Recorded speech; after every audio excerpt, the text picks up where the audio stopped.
Hello everyone, क्या हाल है आप सभी के।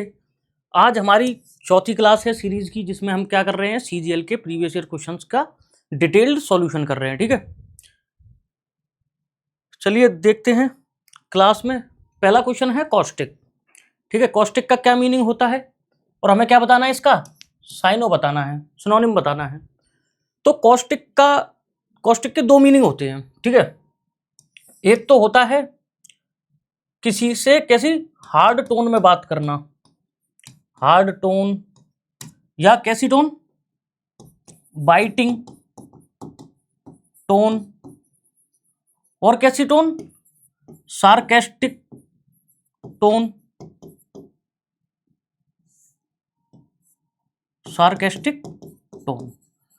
तो इसका क्या मीनिंग होता है कि जब हम किसी से बहुत ज्यादा ही हार्ड टोन में बात करते हैं या बाइटिंग टोन में बात करते हैं, जो बात कैसी होती है, बहुत ही सुनने में कैसी लगती है, खराब लगती है, तो उसको क्या बोलते हैं, कॉस्टिक।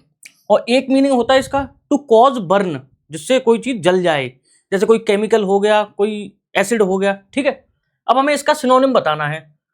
काइंड, काइंड तो एक तरीके से दयालु हो गया, तो ये तो इसका क्या हुआ, एंटोनियम हो गया। कॉस्टिक जो बहुत ही तीक्ष्ण, मतलब बहुत ही हार्श टोन में बात कर रहा है। और काइंड कैसा होता है, जो सबसे प्यार से बात करे।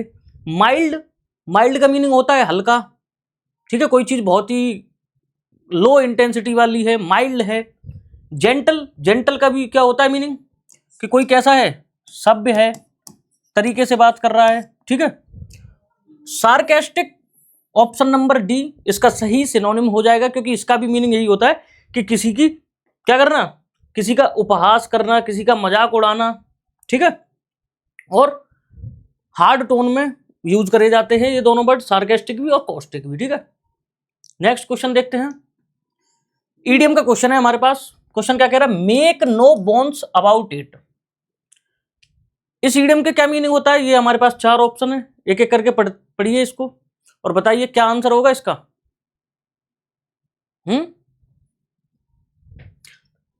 ऑप्शन ए पे लिखा है टू हेजिटेट बिफोर स्पीकिंग, बोलने से पहले हेजिटेट करना। ऑप्शन बी पे लिखा है टू रिमेन न्यूट्रल, मतलब हमेशा न्यूट्रल रहना। To be direct and truthful, बिल्कुल साफ सीधा और सच्चा होना। और टू कंफ्यूज द ऑडियंस, और क्या है, ऑडियंस को कंफ्यूज करना। तो इसका सही मीनिंग क्या हो जाएगा, to be direct and truthful. Idiom make no bones about it का मीनिंग क्या होता है, to be direct and truthful, मतलब बिल्कुल साफ सीधी और सच्ची बात करना।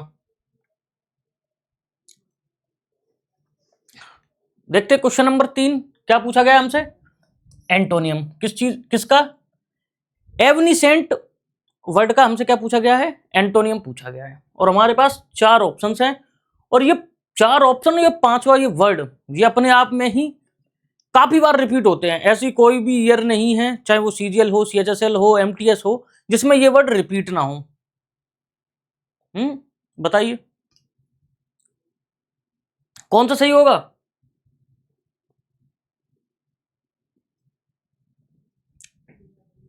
एवनिसेंट का मीनिंग होता है कि कोई चीज है जो बहुत ही शॉर्ट टाइम के लिए हो, कैसी हो, शॉर्ट टाइम के लिए हो, वो जल्दी से क्या हो जाए, जल्दी से खत्म हो जाए। ठीक है, क्या बोलेंगे उसको, कि लास्टिंग फॉर शॉर्ट टाइम,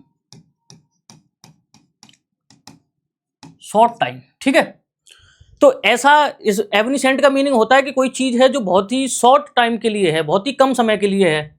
अब हमारे पास चार ऑप्शन है, पहला है एफिमेरल, दूसरा है ट्रांजिएंट, तीसरा है एंड्योरिंग, और चौथा है फ्लीटिंग। जाहिर सी बात है, अब हमें इसका क्या चाहिए, अपोजिट मीनिंग चाहिए। ठीक है, एफिमेरल को देखें तो एफिमेरल का भी मीनिंग क्या होता है, शॉर्ट टाइम के लिए होता है, ये शॉर्ट लिव्ड, क्या, नॉट लास्टिंग लॉन्ग, जो क्या है, लंबे समय तक क्या ना करे, लंबे समय तक ना चले। ट्रांजिएंट, ट्रांजिएंट का भी मीनिंग वही होता है कि जो बहुत ही क्षणिक हो, मतलब क्षणिक क्या, कुछ ही क्षणों के लिए हो, कुछ ही टाइम के लिए हो। फ्लीटिंग, फ्लीटिंग का भी सेम मीनिंग होता है, क्या, बहुत ही कम समय के लिए चलना। ठीक है, ये भी क्या हो गया, बहुत ही शॉर्ट टर्म के लिए होगा। एंड्योरिंग इसका सही एंटोनियम हो जाएगा, और एंड्योरिंग का क्या मीनिंग होता है, जो लास्ट फॉर लॉन्ग टाइम, जो लंबे समय तक चलता है। क्या होता है? लंबे समय तक चलता है। ठीक है, तो एक दो, सुनो, 1 2 3 4, ये 4 वर्ड का मीनिंग क्या होता है? सिमिलर होता है। ठीक है, एंड्योरिंग इसका क्या है? एंटोनियम्स है। तो आपको हो सकता है कि ये वाला वर्ड दे के सिनोनिम पूछ ले और 1 2 3 वर्ड्स में से कोई सा दे दे, तो आपको याद रखना है। ठीक है, देखते हैं नेक्स्ट क्वेश्चन। नेक्स्ट क्वेश्चन कौन सा है? 4 नंबर। क्या फाइंड करना है हमें? Miss spelt.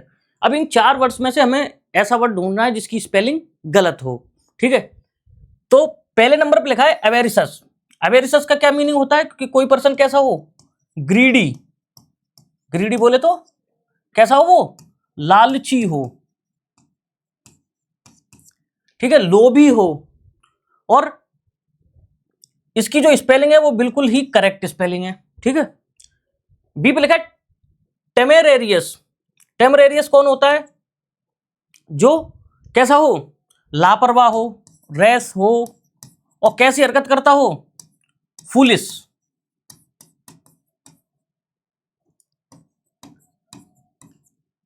जिसकी हरकतें कैसी हो? फुलिशनेस से भरी हो, मतलब मूर्ख हो गया, एक तरीके से लापरवाह हो गया। पेनिटेंट। पेनिटेंट वर्ड का मीनिंग क्या होता है? किसी को बहुत ज्यादा पछतावा होना। कैसा होना? वो रिमोर्सफुल होना। क्या हो गया? रिमोर्सफुल। उसके अंदर कैसी फीलिंग है? Feeling of sorrow.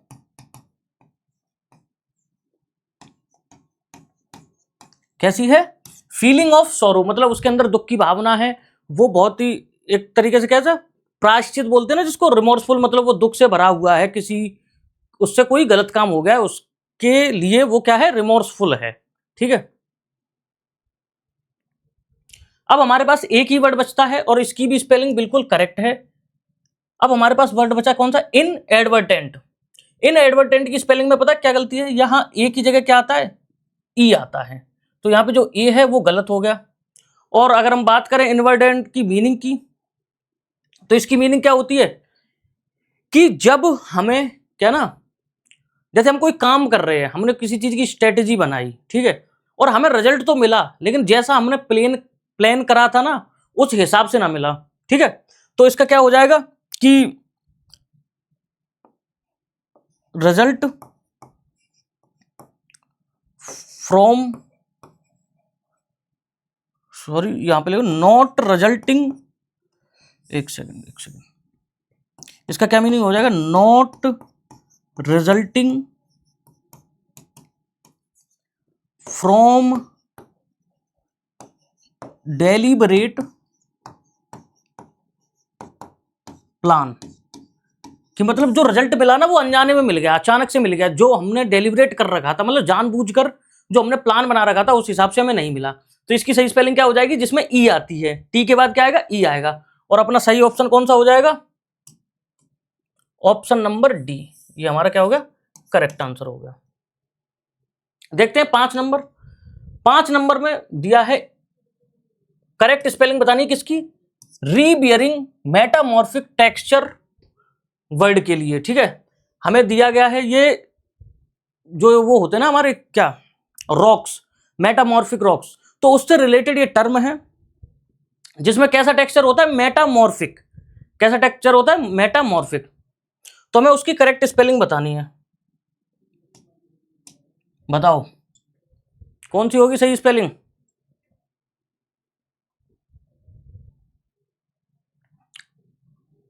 इसमें क्या होता है? मेटामॉर्फिक रॉक्स में जो टेक्सचर होता है अंदर, फाइन ग्रेन्ड तरीके का टेक्सचर होता है, और उसके लिए जो जियोलॉजिकल टर्म है,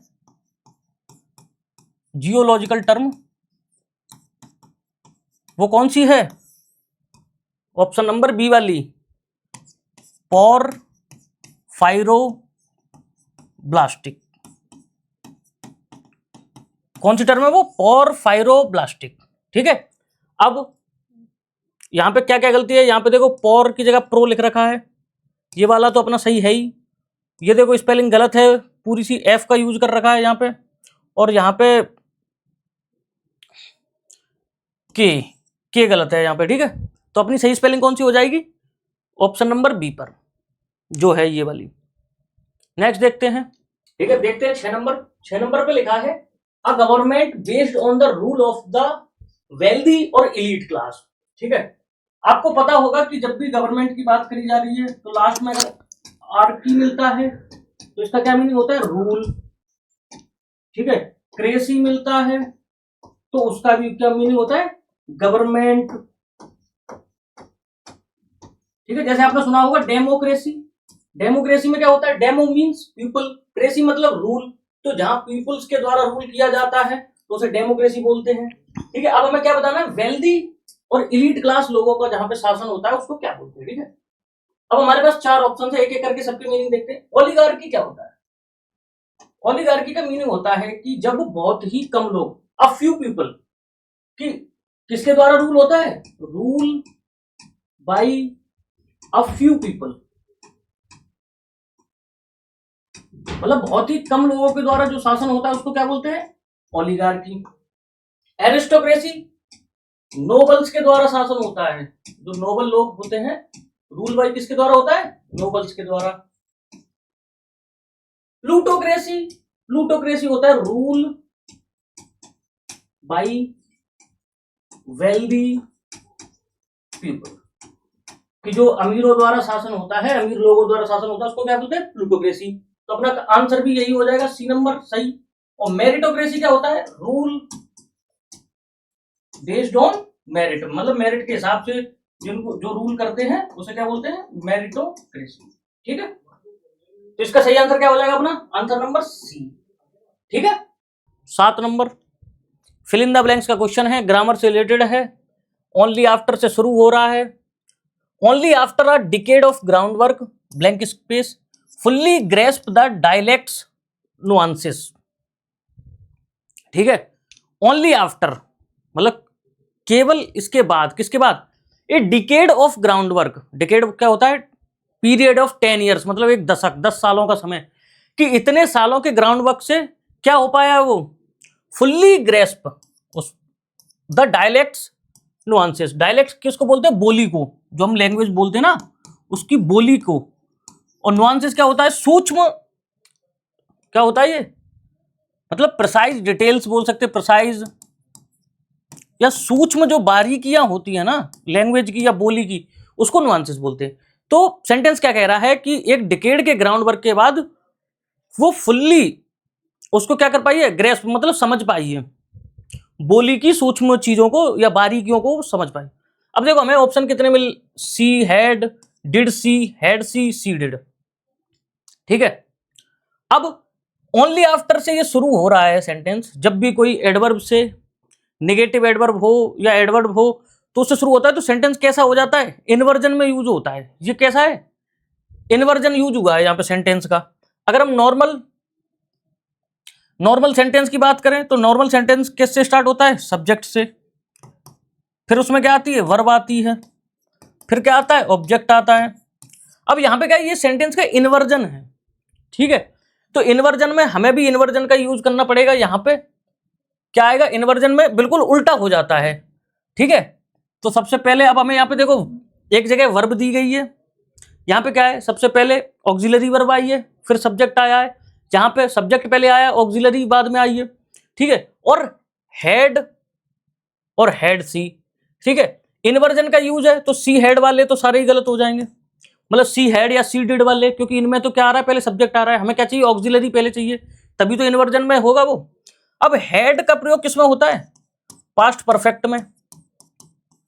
अब यहां पे आपको कहीं पास्ट परफेक्ट का कोई भी दिख रहा है कि यहाँ पे पास्ट परफेक्ट का यूज हो रखा है, हाँ नहीं ना, तो यहाँ पे सिंपल प्रेजेंट का यूज हुआ है और डिड सी हमारा करेक्ट आंसर हो जाएगा। क्या हो जाएगा, डिड सी, डिड सी हमारा सही आंसर हो जाएगा। नेक्स्ट देखते हैं क्वेश्चन 8 नंबर। फिर से ये क्वेश्चन कैसा है, फिल इन द ब्लैंक्स पे, और ये कैसा है, वोकेबुलरी बेस्ड है। ठीक है, the teachers remarks were so dense with jargon that they bordered on और ब्लैंक स्पेस है। जो टीचर के रिमार्क्स थे वो इतने डेंस थे, किस चीज से, जार्गोन। जार्गोन क्या होता है, एक तरीके से कह सकते हैं टेक्निकल वर्ड्स,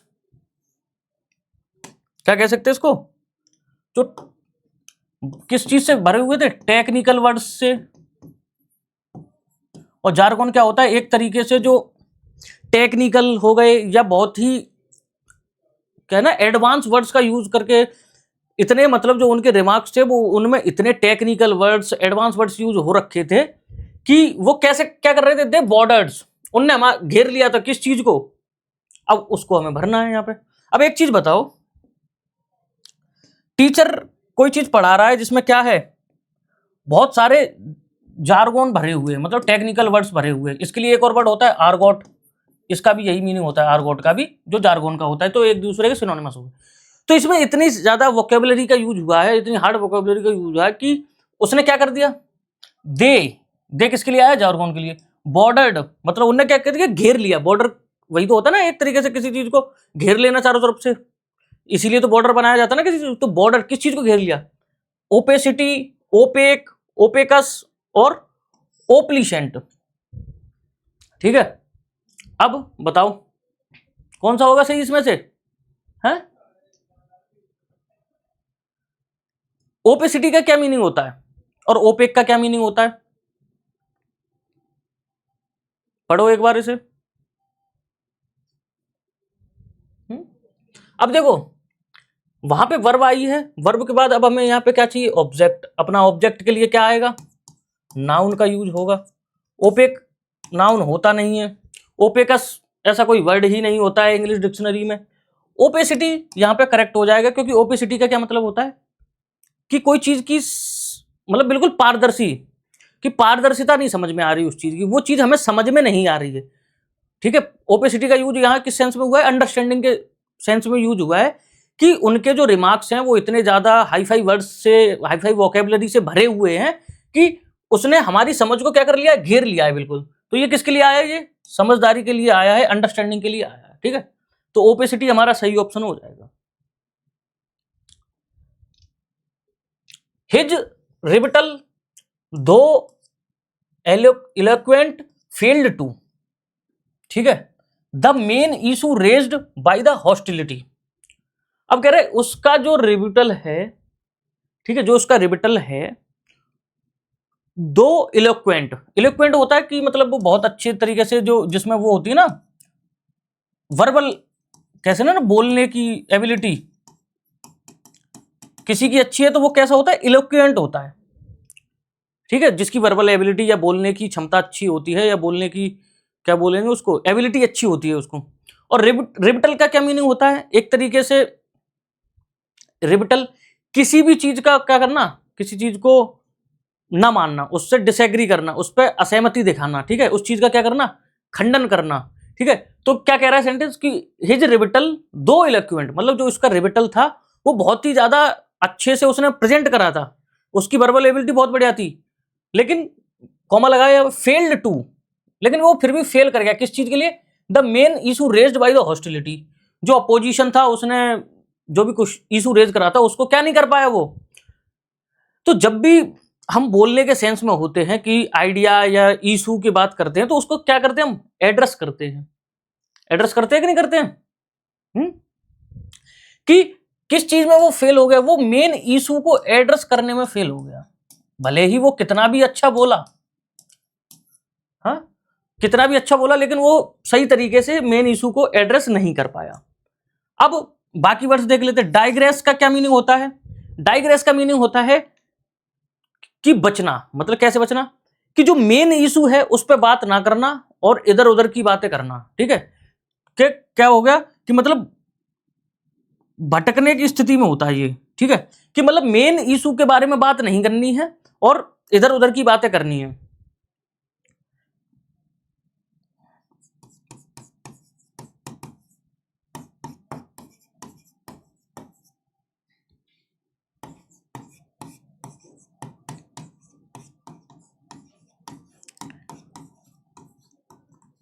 ठीक है, सरकमवेंट का क्या मीनिंग होता है, आपने पढ़ी हो, सरकमफेरेंस, सर्कल में एक होता है ना, सर्कल में गोले में, सरकमवेंट भी यही होता है, इधर उधर की घुमा फिरा के बातें करना, लेकिन मेन पॉइंट पर ना आना। तो इसका क्या होगा, घुमा फिरा कर बातें करना।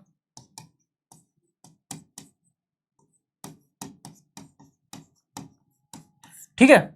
और इल्यूड, इल्यूड का तो सीधा ही मीनिंग होता है कि बच के निकलना, बच के निकल जाना, भाग जाना, ठीक है, तो बचना। तो बस एक ही था वर्ड एड्रेस जो मेन इशू को रेज करने में वो फेल हो गई, उसमें कॉन्टेक्स्ट में फिट बैठ रहा था। बाकी सारे वर्ड्स का मीनिंग है कि जो मेन इशू को छोड़ के इधर उधर की बातें करना, ठीक है।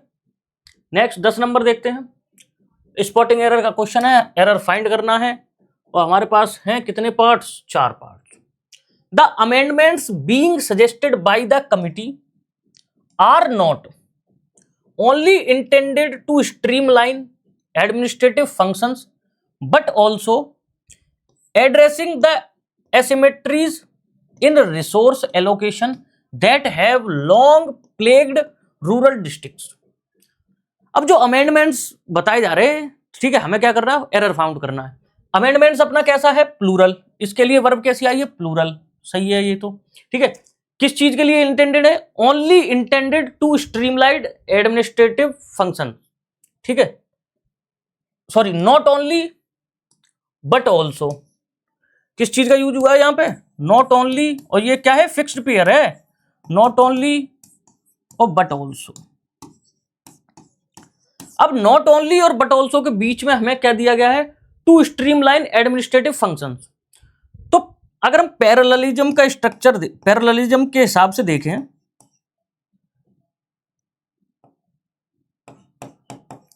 तो इन दोनों के बाद हमें क्या है ना, सेम स्ट्रक्चर चाहिए, सेम ग्रामेटिकल स्ट्रक्चर चाहिए। यहां पे जो आएगा वो सेम होगा, कैसा, ग्रामेटिकल स्ट्रक्चर, और जो यहां आएगा, तो यहां पे तो देखो इन्फिनेटिव टू का यूज करके कोई बात करी जा रही है, और यहां पे क्या है, एड्रेसिंग, ये क्या हो गया, जीरंड हो गया अपना, ठीक है। तो यहां पे पैरेलल स्ट्रक्चर का एरर है, तो हमें यहां पे कैसे सही होगा ये स्ट्रक्चर, एड्रेसिंग की जगह हमें क्या लिखना पड़ेगा, टू एड्रेस, क्या लिखना पड़ेगा, टू एड्रेस। और कौन से पार्ट में एरर हो जाएगा, पार्ट नंबर 3 में, सी ऑप्शन सही हो जाएगा, ठीक है। अब इस सेंटेंस का क्या मीनिंग है कि जो अमेंडमेंट्स हैं वो सजेस्टेड करे गए थे कम्युनिटी से, तो वो किस चीज के लिए इंटेंडेड थे, नॉट ओनली, ना केवल, किसके लिए, to streamline administrative function, administrative function को स्ट्रीमलाइन करने के लिए, बट ऑल्सो, और किस लिए थे, to address the asymmetries in resource allocation. जो रिसोर्स एलोकेशन में क्या थी, असिमेट्री थी, उनको खत्म करने के लिए था।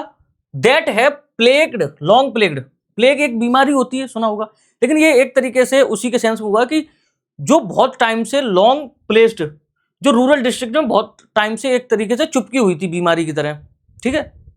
नेक्स्ट देखते हैं 11 नंबर क्या है, एरर। एरर पिछले 5 सालों में सबसे अच्छे स्पॉटिंग एरर के क्वेश्चन आए हैं तो 2025 में ही आए हैं। 2025 स्पॉटिंग एरर छोड़ो, हर किसी भी चैप्टर के सबसे अच्छे और हार्ड लेवल के जो सवाल आए हैं वो सिर्फ और सिर्फ इस एडिक्विटी पैटर्न पे ही आए हैं। पुराने क्वेश्चंस 2025 के कंपैरिजन में बहुत ज्यादा ही सरल थे। What the committee failed to deliberate on adequately were not the policies objectives themselves but the political ramification it might have had if implemented without broader consensus.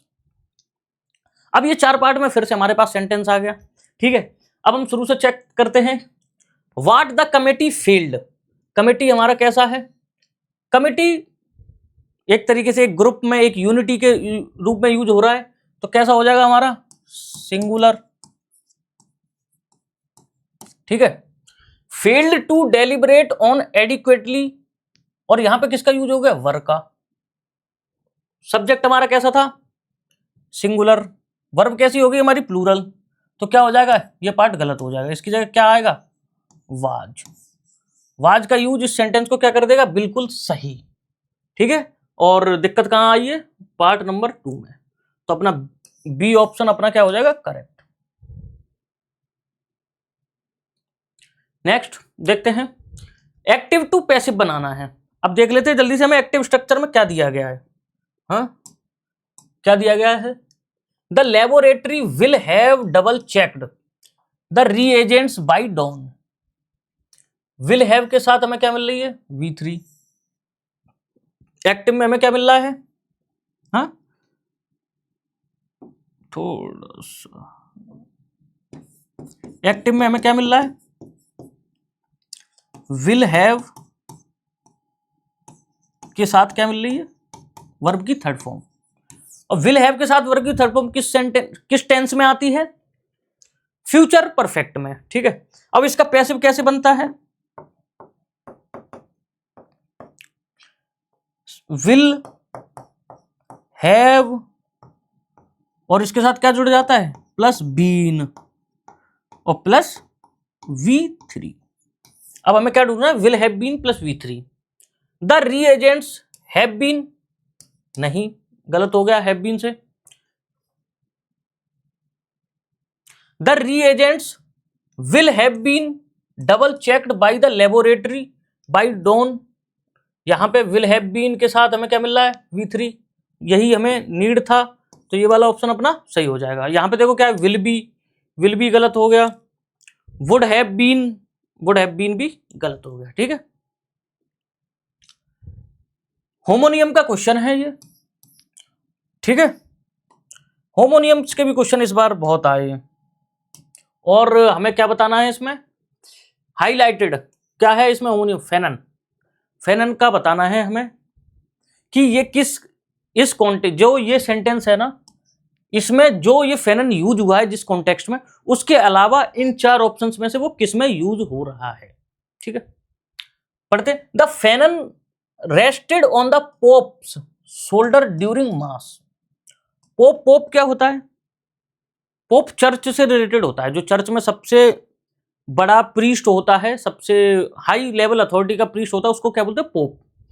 तो जो फेनन है ये यहाँ पे किस यूज में, किस कॉन्टेक्स्ट में यूज हुआ है, एक तरीके से एक क्लॉथ, एक कपड़े के रूप में यूज हुआ है, कि जो फेनन कहाँ था, पोप के शोल्डर पे था, ठीक है। कब, ड्यूरिंग मास, मतलब बहुत सारे लोगों की, जब बहुत सारे लोग इकट्ठा हुए तो वो जो फेनन था वो पोप के शोल्डर पे था, ठीक है। एक एक करके ऑप्शन पढ़ते हैं। अब ये एक तरीके से कैसा हो गया, ये रिलीजियस चीजों से रिलेटेड है, और किससे रिलेटेड है, चर्च से भी है और रिलीजियस चीजों से भी है। द थियोलॉजियन, थियो रूट वर्ड किसके लिए आता है, गॉड के लिए, और लॉजियन जो गॉड में मानता है, लेक्चर्ड ऑन द फेनन्स ओरिजिन इन रोम। तो जो थियोलॉजियन है उसने लेक्चर दिया फेनन के ओरिजिन के बारे में, कि ये जो फेनन है वो कहां से आया, उसका ओरिजिन कहां से हुआ, रोम में। तो एक तरीके से ये भी तो उसी कॉन्टेक्स्ट में यूज हुआ जिस कॉन्टेक्स्ट में क्वेश्चन वाले में हुआ था, तो ये अपना होमोनियम होगा नहीं। The tailor stitched the edge of the fanon carefully. Tailor ने क्या करा, स्टिच करा किसका, कोना, फेनन का कोना केयरफुली स्टिच कर दिया।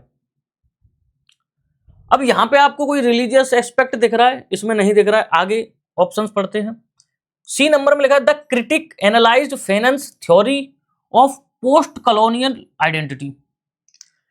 अब जो क्रिटिक है उनने क्या करा, क्रिटिक ने एनालाइज करी किस चीज को, फेनन्स थ्योरी को, कि जो फेनन की थ्योरी, एक देखो यहाँ पे भी थ्योरी बता रहे थे कि वहां से ओरिजिन कैसे हो रहा है, और यहाँ पे भी उसी फेनन की थ्योरी जो है पोस्ट कॉलोनियल, मतलब कॉलोनियल रूल के बाद वो आइडेंटिटी के रूप में यूज होता है, उसके लिए क्रिटिक ने उसको एनालाइज करा। तो एक तरीके से ये भी एंशिएंट टाइम से चले आने वाली चीज है फेनन यहाँ पे भी, तो ये उसी कपड़े के बारे में ही बात करी जा रही है कि उस पोस्ट कॉलोनियल रूल के बाद उसको आइडेंटिटी के रूप में मानने वाली थ्योरी को क्रिटिक ने क्या करा, एनालाइज करा। तो ये वाला ऑप्शन भी पहले वाले, मतलब ऑप्शन ए और क्वेश्चन वाले से मैच कर रहा है। द कार्डिनल कौन होता है, कार्डिनल होता है एक हाई अथॉरिटी प्रीस्ट होता है, हाई लेवल प्रीस्ट, कहां पे, इन चर्च। अब चर्च से वैसे ही रिलेशन आ गया, तो ये भी उसी सेंस में हो गया। The cardinal wore the fanon over his chasuble. इसका मीनिंग होता है स्लीवलेस, एक तरीके से स्लीवलेस वेस्ट मान लो इसको, ठीक है। तो ये भी उसी में हो गया, तो अपना आंसर कौन सा हो गया, ऑप्शन नंबर बी। देखते हैं 14 नंबर। 14 नंबर में हमें पैसिव से एक्टिव करना है, और हमें क्या दिया गया है, rare minerals are none to have been secretly extract from the site by unauthorized workers before the inspection। जो रेयर मिनरल्स हैं उनके बारे में बोला जा रहा है कि वो कैसे हैं, are none to have been secretly extracted, तो उनको क्या करा जा रहा है, सीक्रेटली एक्सट्रैक्ट करा जा रहा है, कहां से, जमीन से, किसके द्वारा, अनऑथराइज्ड वर्कर, जिन वर्कर को ऑथराइज नहीं करा गया उनके द्वारा। हमें क्या है, एक्ट, अब ये क्या है हमारे पास, पैसिव है, ठीक है, पैसिव है, तो पैसिव में हमें क्या दिया गया है, are none to have been, ठीक है, ये दिया गया है। अब हम एक एक करके ऑप्शंस को पढ़ते जाते हैं और ऑप्शन को एलिमिनेट करते जाते हैं, ठीक है। अब अगर हम इसका एक्टिव बनाएंगे तो क्या हो जाएगा, are none to have, been हट जाएगा और हैव आ जाएगा, ठीक है। ऑप्शन ए पे लिखा है unauthorized workers extracted the rare minerals before inspection, तो जो अनऑथराइज्ड वर्कर हैं उनने एक्सट्रैक्ट कर लिया रेयर मिनरल्स को इंस्पेक्शन से पहले। बी पे लिखा है the site was secretly mind before the inspection, कौन सी साइट, किसके बारे में, इसमें पूरी डिटेल्स नहीं दी गई हैं और यहाँ पे वाज का यूज हो रहा है, जबकि यहाँ पे तो पास्ट की कोई बात ही नहीं हो रही है, तो ये वाला ऑप्शन अपना गलत हो गया। Unauthorized workers are none to have secretly extracted rare minerals before inspection, before inspection, जो हमें चाहिए था आर नन टू हैव किसमें है, ऑप्शन नंबर सी में, तो ये वाला अपना आंसर हो जाएगा, ये वाला गलत हो जाएगा और ये वाला अपने आप ही गलत हो जाएगा, क्योंकि इसमें हेड बीन का यूज हुआ है, जबकि हेड बीन की तो यहाँ पे कोई बात ही नहीं है, पास्ट की कोई बात ही नहीं है, ठीक है। 14 नंबर का आंसर क्या हो जाएगा अपना, सी। देखिए 15 नंबर पे है क्या अपना, पैसेज, पैसेज को लास्ट में करें, ठीक।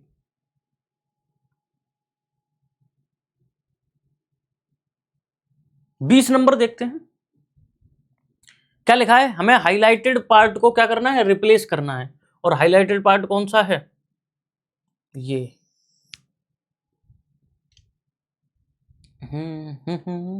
अब बताओ क्या होगा इसका आंसर,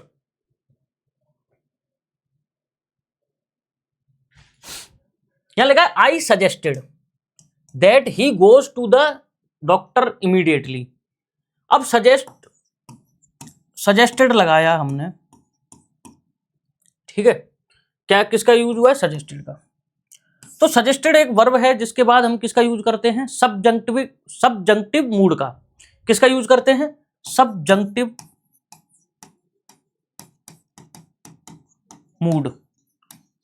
सब्जेक्टिव मूड में क्या होता है कि हम वर्ब की बेस फॉर्म को रखते हैं हमेशा, हम उसके साथ कोई भी एस या ईएस नहीं रखते हैं, और सब्जेक्टिव मूड में वर्ब कैसी आती है, हाँ, वर्ब की बेस फॉर्म आती है, जैसे कहीं आपको दिख जाए सजेस्टेड, ठीक है, कहीं दिख जाए अर्जेंट, ठीक है, तो वो सब्जेक्टिव मूड होता है। सजेस्टेड के बाद हमेशा, अब देखो यहाँ पे क्या है ना, आई सजेस्टेड दैट, तो अब हमें क्या चाहिए, ये सब्जेक्टिव मूड की टेंस है, ठीक है, यहाँ पे किसकी बात हो रही, सब्जेक्टिव मूड की, तो हमें क्या चाहिए, वर्ब हमारी बेस फॉर्म में चाहिए बिना एस या ईएस के, तो go to the doctor immediately, तो go to the doctor immediately, option number C अपना सही आंसर हो जाएगा। 21 नंबर पे लिखा है हाईलाइटेड पार्ट को हमें क्या करना है, रिप्लेस करना है, टू गेट अप अर्ली, ठीक है।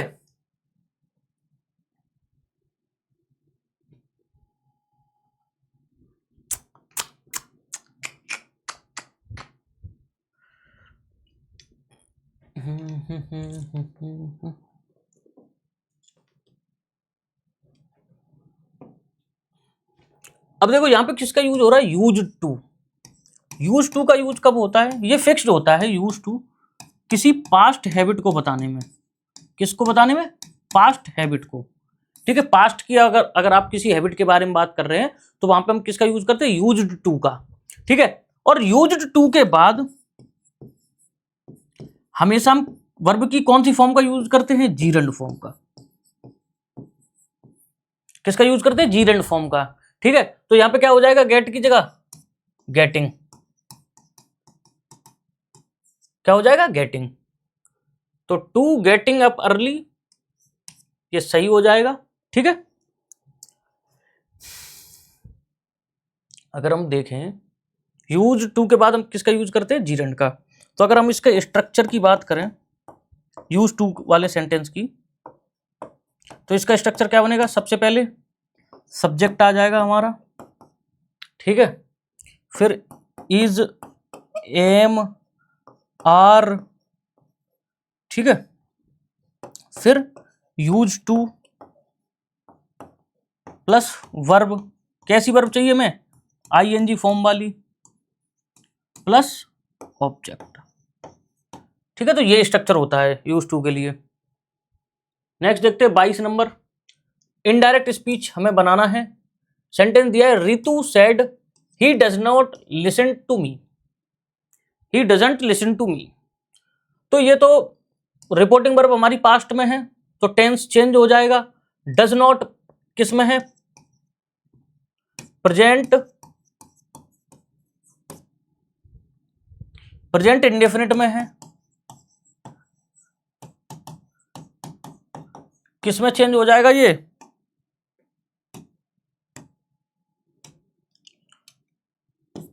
पास्ट इंडेफिनिट में।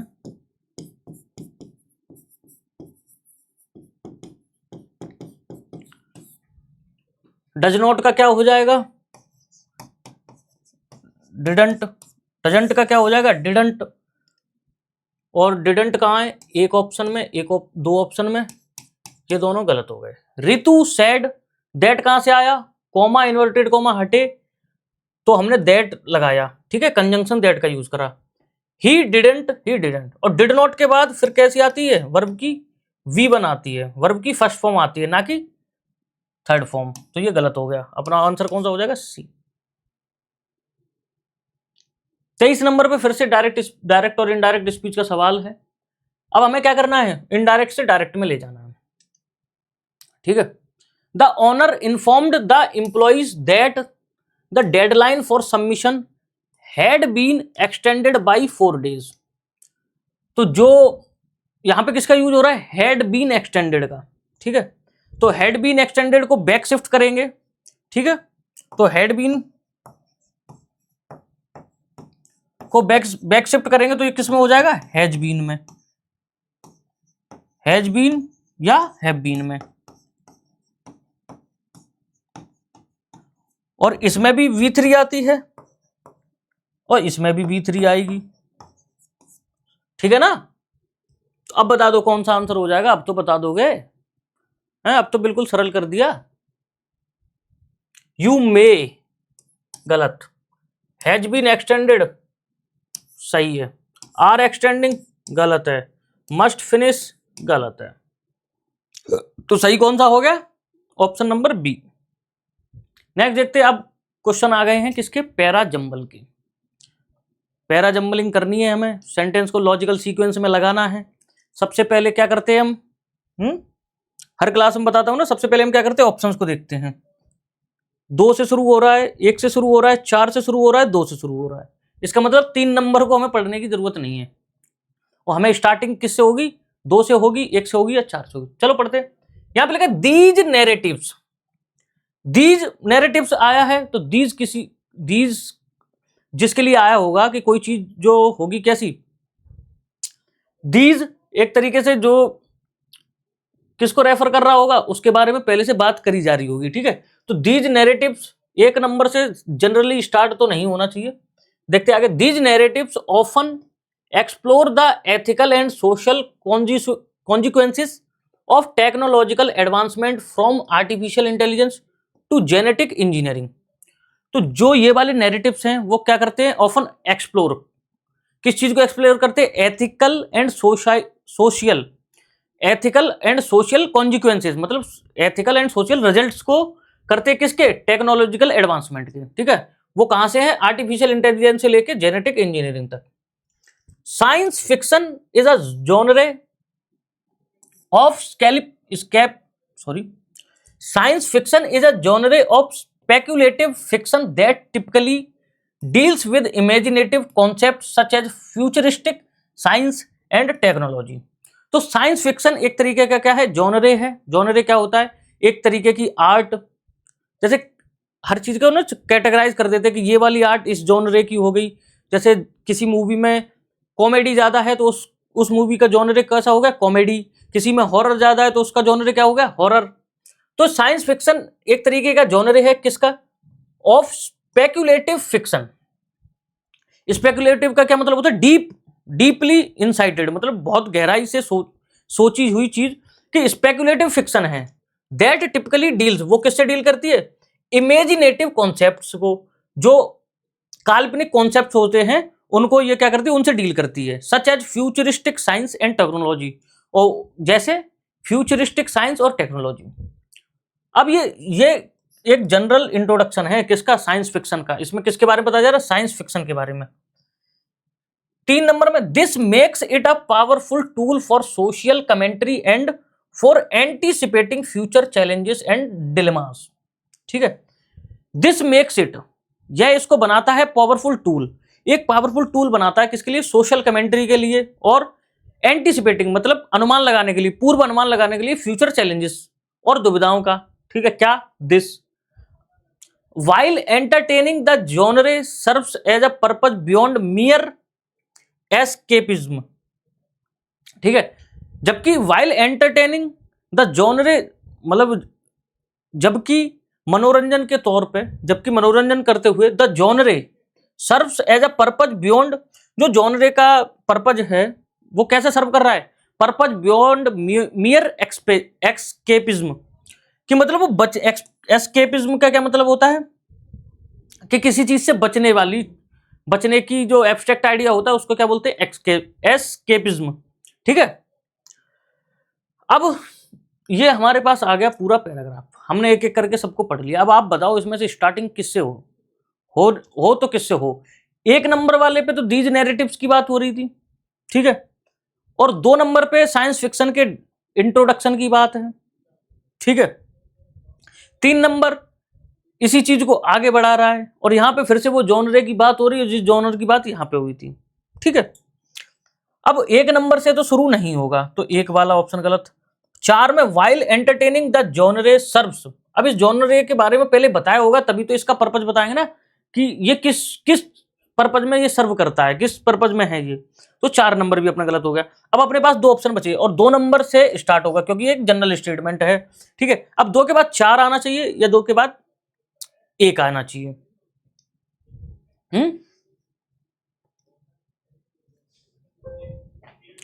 2 के बाद क्या आएगा, 4। क्यों आएगा, क्योंकि साइंस फिक्शन के जॉनरे के बारे में बता रहे थे और इसमें वो जॉनरे वाली बात को आगे बढ़ाई जा रही है कि वो जॉनरे का पर्पज बियॉन्ड मियर एक्सकेपिज्म से भी ज्यादा है। ठीक है, तो 2, 4, 1, 3 अपना लॉजिकल सीक्वेंस बन जाएगा इसका। ये वाला ऑप्शन गलत हो जाएगा और ये साइंस फिक्शन के बारे में था हमारा पैराग्राफ। 25 नंबर पे देखो क्या है, सबसे पहले ऑप्शंस देखते हैं। तो 1, 3, 4 चारों से शुरू हो सकता है, तो हमें अब ध्यान से थोड़ा सा पढ़ना पड़ेगा चारों सेंटेंसेस को और उसमें क्या लिखा है। ठीक है, इसको मिटा देते हैं। This process ensures that the food we eat is safe and does not contain harmful bacteria और अदर कॉन्टेमिनेंट्स। कि ये जो प्रोसेस है वो किस चीज को इंश्योर करती है कि जो खाना हम खाते हैं, द फूड वी ईट, वो सेफ है और क्या नहीं कंटेन करता, हार्मफुल बैक्टीरिया को कंटेन नहीं करता है। ठीक है, food processing is a series of methods used to transform raw ingredients into consumable products. तो जो फूड प्रोसेसिंग है वो क्या है, ये सीरीज ऑफ मेथड है, मतलब मेथड्स की एक सीरीज है जिससे क्या होता है, हम यूज करते हैं ट्रांसफॉर्म रॉ इंग्रेडिएंट, मतलब रॉ इंग्रेडिएंट्स को कंज्यूमेबल प्रोडक्ट्स बनाने के लिए। ठीक है,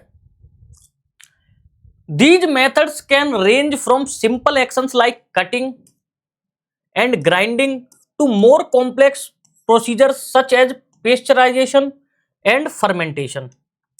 तो ये जो मेथड्स हैं वो कैसे हो सकते हैं, सिंपल भी हो सकते हैं, जैसे लाइक किसी चीज को कटिंग करना या किसी चीज को ग्राइंड करना, और कॉम्प्लेक्स भी हो सकते हैं। कैसे कॉम्प्लेक्स हो सकते हैं? पेस्चुराइजेशन और फर्मेंटेशन जैसे भी हो सकते हैं। Furthermore it also help us to preserve food, extend its shelf life and enhance its nutritional value. इसके अतिरिक्त ये हमें किस चीज में हेल्प करता है? फूड को प्रिजर्व करने के लिए, उसकी सेल्फ लाइफ को बढ़ाने के लिए, और इसकी न्यूट्रिशनल वैल्यू को भी इनहेंस करने के लिए। ठीक है, अब ये एक पैसेज है जो फूड प्रोसेसिंग या मतलब फूड जो इंग्रेडिएंट्स होते हैं तो उसके लिए बता रहा है कि कैसे कैसे हम फूड इंग्रेडिएंट्स में रॉ इंग्रेडिएंट्स को ट्रांसफॉर्म करते हैं, किसमें? कंज्यूमेबल में, मतलब जिसको हम कंज्यूम कर सके, खा सके। ठीक है, सबसे पहले फूड प्रोसेसिंग की बात हो रही है 2 नंबर में, और ये इंट्रोडक्टरी सेंटेंस है कि फूड प्रोसेसिंग क्या होती है। इसके बाद 3 नंबर में उन्हीं मेथड्स को, इसमें क्या कह रहा है? फूड प्रोसेसिंग क्या है? सीरीज ऑफ मेथड्स है, और 3 नंबर में उन्हीं मेथड्स के बारे में बताया जा रहा है। तो 2 और 3, सबसे पहले अपना आएगा 2, फिर आएगा अपना 3। 1 3 वाले गलत, 4 वाला भी गलत, और ये वाला अपना ऑटोमेटिकली सही हो जाएगा। ठीक है, अब देखो पेस्चराइजेशन क्या होता है? हाँ, किसी भी आइटम को, ठीक है, गर्म करना। कितना गर्म करना? उस टेम्परेचर तक गर्म करना जिस टेम्परेचर पे उसके अंदर के सारे बैक्टीरिया किल हो जाए। पेस्चराइजेशन नाम किस पे पड़ा है? जिस साइंटिस्ट ने इसकी खोज करी थी, लुइस पास्चर। और फर्मेंटेशन क्या होता है? किसी चीज का खमीर बनाना, मतलब उसमें से बैक्टीरिया को, यीस्ट को और अदर चीजों को अलग अलग करना। ठीक है, फर्मेंटेशन एल्कोहल बनाने में यूज होती है। ठीक है, तो ये था, आसान सा ही था, स्टोरी बेस्ड था इसमें, मतलब सबसे पहले हमें दे ही रखा था और ऑप्शन 2 एक ही ऑप्शन में था, तो ये हमारे लिए थोड़ा सा आसान हो गया। अब क्या बच रहा है? हमारा पैसेज। तो जल्दी से एक बार हम पैसेज को कर लेते हैं। पैसेज को देखने से पहले एक बार हम उसके क्वेश्चंस देख लेंगे, किसके बारे में बात हो रही है। उससे क्या होगा, जब हम पैसेज पढ़ रहे होंगे और वही वर्ड्स हमारे सामने आएंगे तो हमको थोड़ा सा और हम ज्यादा अटेंटिव हो जाएंगे। What does the phrase knowing dissonance in the passage most likely refer to? जो नॉइंग डिसोनेंस है फ्रेज, वो उसका क्या मीनिंग है एज पर पैसेज? ठीक है, how does the passage describe नेहास psychological decline? जो पैसेज है वो नेहा के साइकोलॉजिकल डिक्लाइन को कैसे डिस्क्राइब करता है? What concept help Neha begin recovering emotionally? Neha को कौन से कॉन्सेप्ट ने हेल्प करा रिकवर करने के लिए? Which of the following best captures the central theme? Central theme हमको कब पता चलेगी? जब हम पूरा पैसेज पढ़ेंगे। What is the tone of the author at the end of the paragraph? हमें टोन बतानी है ऑथर की कब? एंड ऑफ द पैराग्राफ में। ठीक है, at the end of the paragraph में। ठीक है, चलो ये रहा अपना पैसेज। ठीक है, एक बार जल्दी जल्दी से आप सब इसको पढ़ो, जल्दी जल्दी से, और देखो कुछ समझ में आ रहा है। ट्राई करो। ठीक है, चलिए पढ़ते हैं पैसेज को।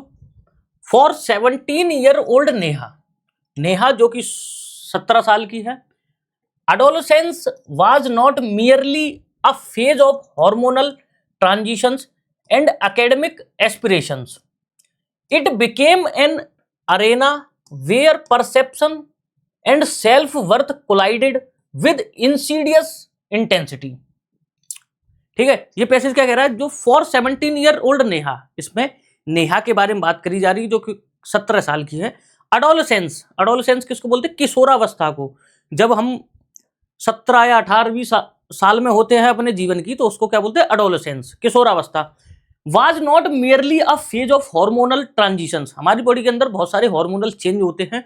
तो नेहा के लिए बोला जा रहा है कि ये टाइम अडोलेसेंस उसके लिए सिर्फ केवल क्या नहीं थी? हार्मोनल ट्रांजिशन वाला फेज नहीं था, और एकेडमिक एस्पिरेशन वाला। उसी टाइम पे तो हम एकेडमिक एस्पिरेशन वाला कॉलेज में जाते हैं।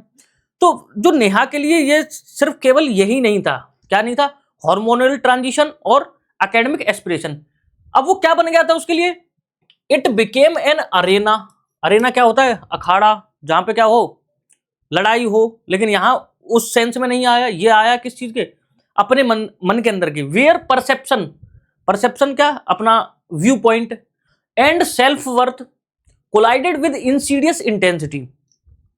जो उसका परसेप्शन था, जो उसकी सेल्फ वर्थ है, वो एक दूसरे के साथ कोलाइड कर रही थी इंसीडियसली, इंसीडियस इंटेंसिटी के साथ, मतलब घातक, एक तरीके से घातक तीव्रता के साथ एक आपस में कोलाइड कर रही थी।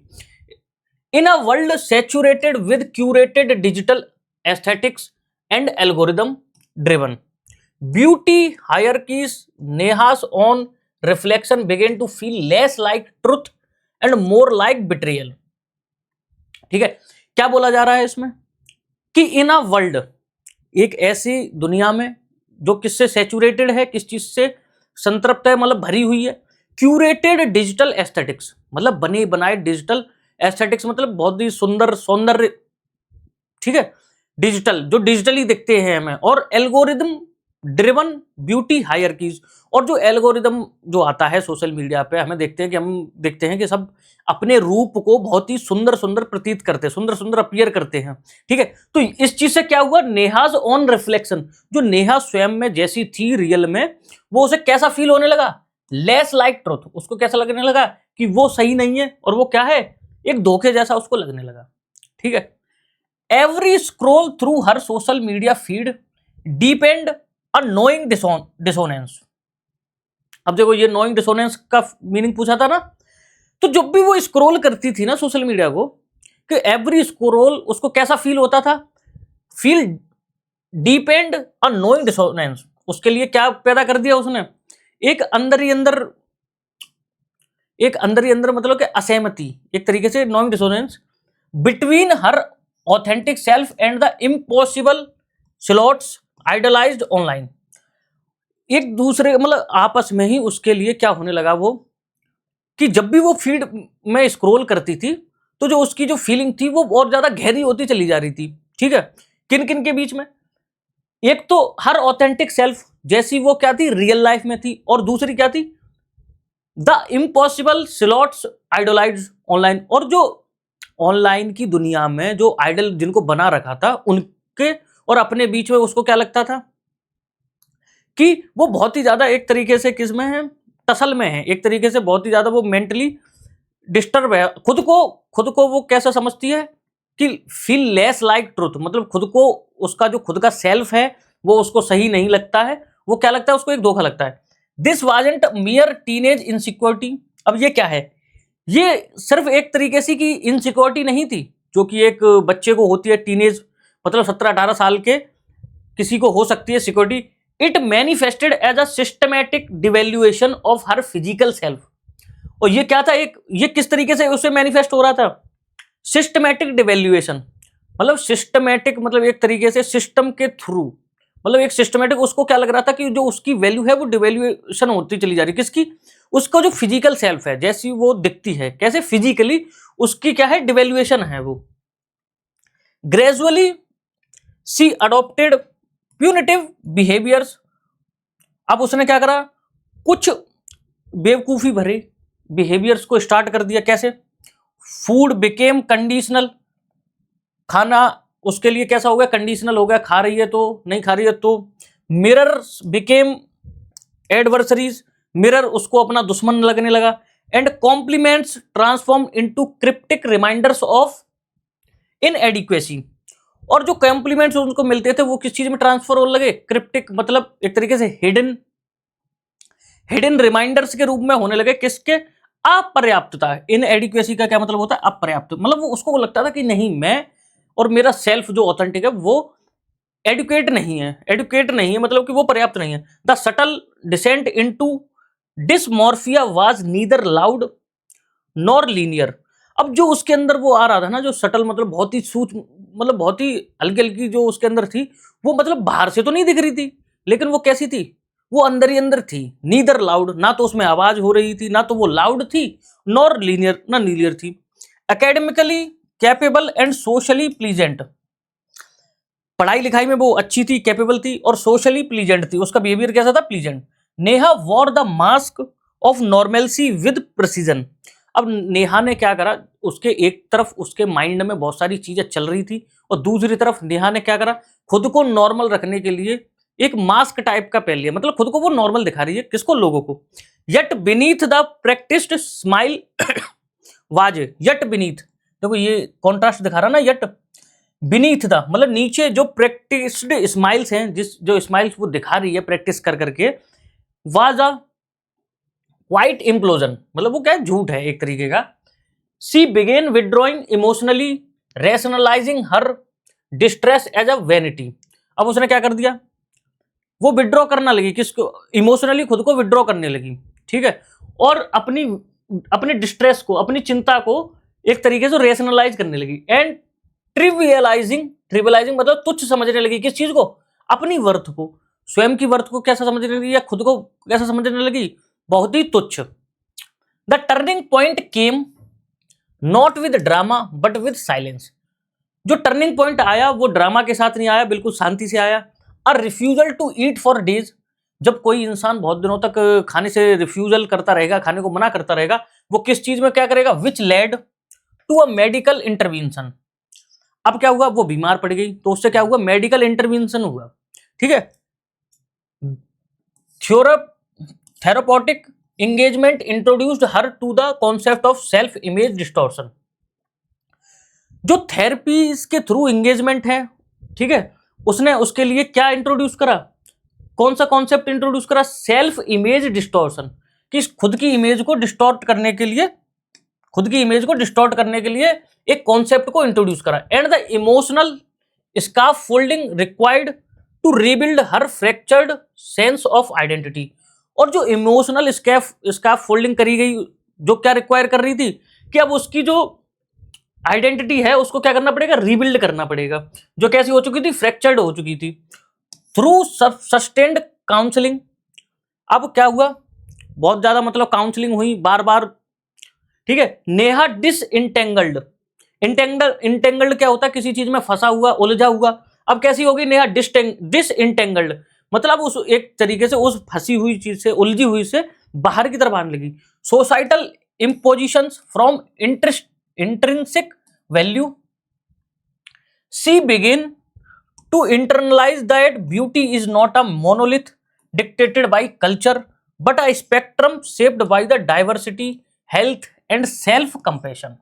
ठीक है, अब उसको क्या समझ में आने लगा कि जो ब्यूटी है वो किसी एक कल्चर के द्वारा डिक्टेट कर देने वाली बात नहीं है, ठीक है, बट क्या है, वो ये स्पेक्ट्रम है, शेप्ड बाय डाइवर्सिटी मतलब बहुत ही अलग अलग चीजों से, विविधताओं के द्वारा, हेल्थ से और सेल्फ कंपेशन मतलब खुद के कंपेशन से बनी हुई चीज है क्या, ब्यूटी।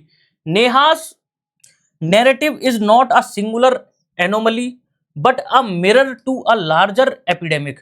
तो जो नेहा का जो कंडीशन थी ना, जो नेहा की नैरेटिव थी, तो वो नॉट अ सिंगुलर एनोमली, सिर्फ नेहा की बात नहीं थी, वो क्या है, but a mirror to a larger epidemic, मतलब ये बहुत बड़ी महामारी के लिए एक मिरर के रूप में है ये। Where teenagers battle unspoken wars behind flawless digital facades. जो टीनेजर्स हैं क्या कह अनस्पोकन रह जाते हैं, वो एक तरीके से क्या होता है ना, बैटल में, युद्ध में, मतलब इसको एक तरीके से उनकी कंडीशंस के बारे में बताया जा रहा है कि जो टीनेजर्स हैं वो लड़ते रहते हैं अंदर ही अंदर, अनस्पोकन, बिना बोले, किसके लिए, फ्लॉलेस डिजिटल फैकेट्स मतलब जो गलत तरीके से डिजिटल मुखौटा पहने हुए हैं उनके लिए। अब combating this requires more than awareness. अब इस चीज के सॉल्यूशन के लिए बता रहे हैं कि कॉम्बैटिंग दिस, इस चीज को खत्म करने के लिए, इस चीज को कॉम्बैट करने के लिए require more than awareness, awareness से ज्यादा क्या चाहिए, it calls for critical media literacy. इसके लिए हमें क्या चाहिए, मीडिया लिटरेसी चाहिए, एम्पैथेटिक एनवायरनमेंट चाहिए, सहानुभूति भरे, ठीक है, हमें एनवायरनमेंट चाहिए, and systematic redefinition of beauty norms that extended beyond superficial matrix. और एक सिस्टमिक रीडेफिनेशन चाहिए हमें ब्यूटी की, जो किससे परे हो, एक्सटेंड बियॉन्ड, जो सुपरफिशियल है, जो ऊपर ऊपर से दिख रही है, उनसे अलग हो, ठीक है। तो ये था अपना पैसेज, ठीक है। पैसेज में किसके बारे में बात करी गई है, एक टीनेजर है नेहा नाम की, जो सोशल मीडिया पे और लोगों की ब्यूटी को देख देख कर जिन्हें लोग बहुत सारे लोग फॉलो करते थे, आइडलाइज करते थे, खुद के ही सेल्फ ऑथेंटिसिटी पे उसको डाउट होने लगा। इस चक्कर में वो बहुत ज़्यादा परेशान हो गई, उसने खाना खाना बंद कर दिया, जिससे उसकी तबीयत खराब जब हुई, तो जब डॉक्टर्स से उसका वो इंट्रोडक्शन हुआ, तो उनने धीरे धीरे उसको क्या करा, उस सोच से बाहर निकाला और उसको सही करा। ठीक है, अब हमारे सामने क्वेश्चन है 15 नंबर।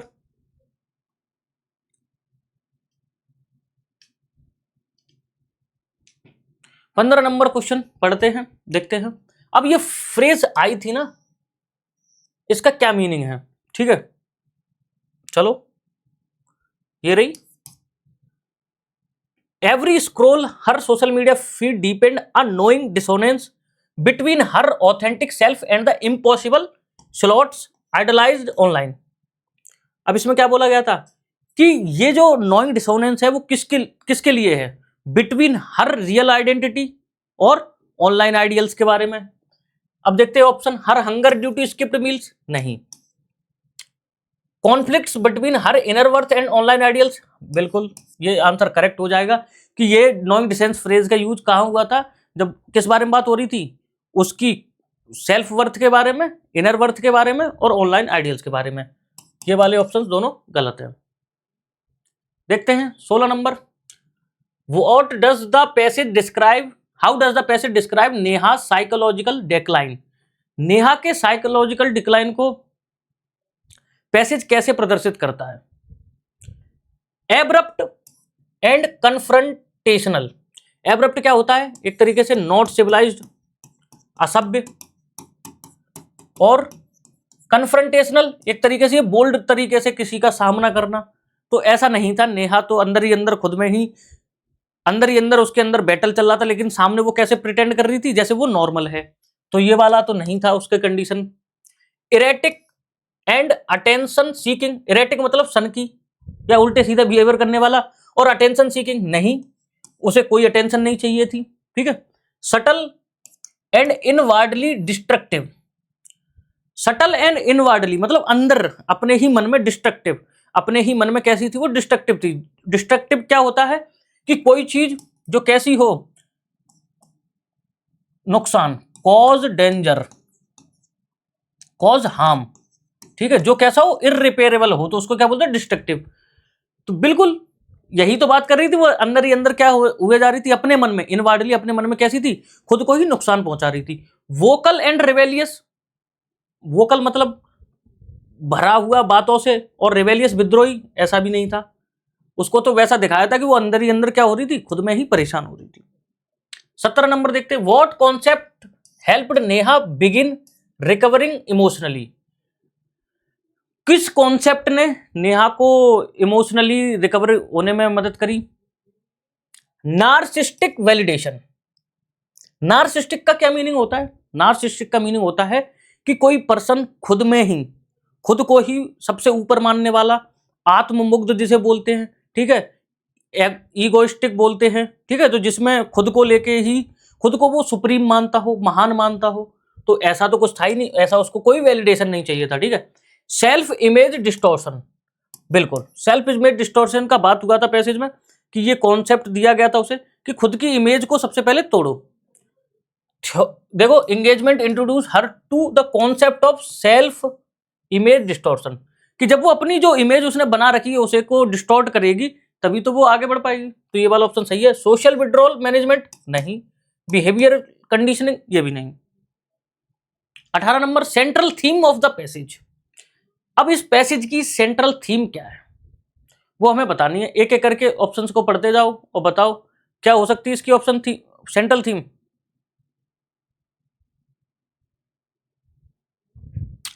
ऑप्शंस पढ़ते हैं एक एक बार। The influence of peer pressure on teen. Influence किसका? Peer pressure. पीयर प्रेशर क्या होता है कि मान लो आप एक ग्रुप में हैं, ठीक है, तो ग्रुप में मेजोरिटी किसी और चीज को मानने वाली है और आप अकेले अलग हो, तो वो एक तरीके से आपको प्रेशराइज कर रहे हैं। तो पीयर प्रेशर का क्या हो गया? Pressure with in the group. ठीक है। तो इस पैसेज का सेंट्रल थीम ये था कि जो इन्फ्लुएंस है पीयर प्रेशर का टीन्स पर। ऐसा कुछ बोला नहीं, ऐसी किसी के बारे में बात नहीं है कि कोई एक ग्रुप है जो किसी पे दबाव बना रहा हो, गलत।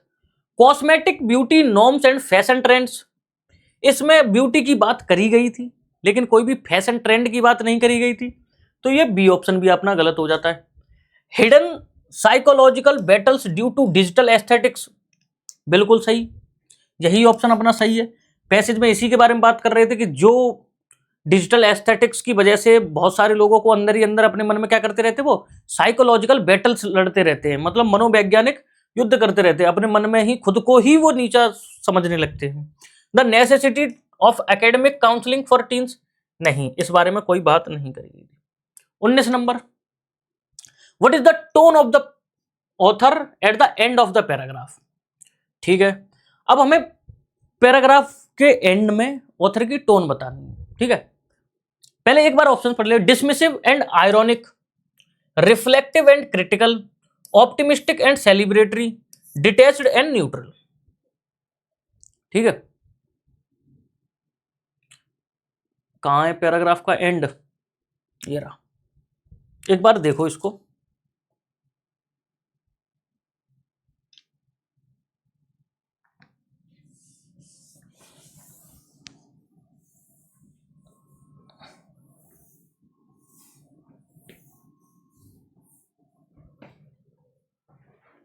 ठीक है, एंड देखो, चलो यहां से पढ़े। Through sustained counselling Neha disentangled societal impositions from intrinsic value. अब इसमें यही बात करी गई थी कि नेहा काउंसलिंग के थ्रू अपनी उस चीज से बाहर आई। ठीक है, अब उसको क्या समझ में आएगा कि beauty is not a monolith dictated by culture, एक कल्चर के द्वारा स्थापित किया हुआ कोई नॉर्म नहीं है ब्यूटी। ठीक है, अब उसको यहाँ पे समझते हुए चल रही है। ठीक है, यहाँ पे उसको सब चीजें पता चल रही है। और किस चीज के बारे में, ये पैसेज एक तरीके से कैसे, देखो यहां से लेके यहां तक उसने क्या करा है, at the end of and paragraph में क्या हो रहा है, नेहा की सिचुएशन से बाहर निकलने की बात करी जा रही है, ऊपर से उसको चीजें समझ में आने लग रही हैं, और उसका क्या दिया जा रहा है यहाँ पे, हमें एक तरीके से उसका सॉल्यूशन भी दिया जा रहा है। तो एंड में कैसा हो गया, एक तरीके से तो वो क्या कर रहा है, इसकी थोड़ी सी क्रिटिक भी कर रहा है कि ये वाला जो सिस्टम है ना, इसमें ये कमी है, इसके लिए हमें क्या चाहिए, ये वाली चीज चाहिए। ठीक है, तो अब थीम देखें यहां पे, तो डिसमिसिव और आयरेनिक। डिसमिसिव, किसी चीज को डिसमिस करने की बात करी जा रही है, किसी चीज को खत्म करने की बात करी जा रही है, नहीं, तो ये वाला गलत हो गया अपना। ठीक है, यह लिखा है सी पे ऑप्टिमिस्टिक एंड सेलिब्रेटरी। ऑप्टिमिस्टिक क्या होता है, आशावादी, और सेलिब्रेटरी क्या होता है, किसी चीज को सेलिब्रेट करना, बहुत ज्यादा खुशी की बात, किसी चीज को रिजॉइस करना, आनंद लेना, क्या ऐसी कोई बात करी जा रही थी, नहीं। डिटैच्ड एंड न्यूट्रल, किसी चीज से अलग होने की या न्यूट्रल होने की बात करी जा रही थी, नहीं। तो इसमें क्या था ना, रिफ्लेक्ट कर रहे थे, ये खुद को ही रिफ्लेक्ट कर रहे थे कि मतलब ये दिक्कत है, तो नेहा को खुद में ही रिफ्लेक्टिव चेंज करना है, अपने अंदर ही तो रेट्रोस्पेक्ट कर रही थी वो, कि नहीं, अपनी इमेज को ही तो सुधार रही थी। और लास्ट में उसके लिए क्रिटिकल भी था, ऑथर ने उसको क्रिटिकल भी करके उसके लिए क्या बताया, सॉल्यूशन भी बताया था। तो सही थीम अपनी कौन सी हो जाएगी, सही थीम हो जाएगी अपनी रिफ्लेक्टिव एंड क्रिटिकल।